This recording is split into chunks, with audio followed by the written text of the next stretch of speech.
Bienvenue dans Au cœur de l'info sur France 24. Il est 19h à Paris, la une de l'actualité, ce nouveau coup de théâtre du côté des Républicains. Dans 10 minutes, le débat consacré au G7. Quel est l'impact des échéances électorales aux États-Unis et en France sur cette réunion?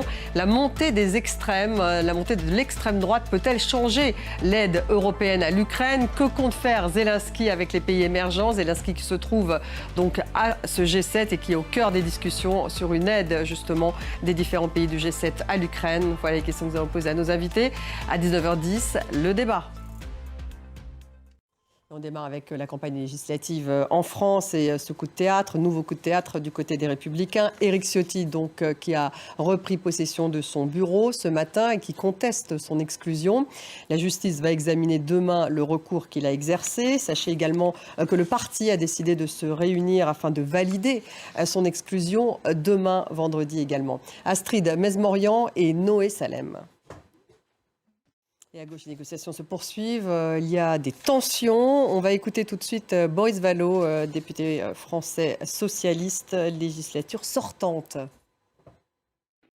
Bataille sur la responsabilité, en tout cas, puisque au lendemain de la prise de parole de Jean-Luc Mélenchon, c'est au tour de François Ruffin ce matin de se déclarer, je cite, capable de devenir Premier ministre en cas de victoire du Front populaire. On l'écoute.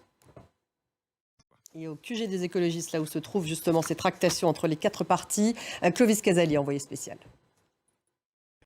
Et c'est dans le Pas-de-Calais que Gabriel Attal a lancé la campagne de la majorité présidentielle sur le terrain. Et sport avec le début de l'Euro de foot. C'est demain jusqu'au 14 juillet. Les meilleures sélections du continent se disputent le titre. Ça va se passer en Allemagne. Et les Bleus font une nouvelle fois partie des favoris pour le titre. Florent Rodeau. Merci de nous avoir suivis. Restez avec nous, on se retrouve dans quelques minutes pour le débat. Il est consacré au G7, ce G7 qui a lieu dans les Pouilles avec à la clé un accord pour aider l'Ukraine, un accord financier un peu inédit, vous allez le voir.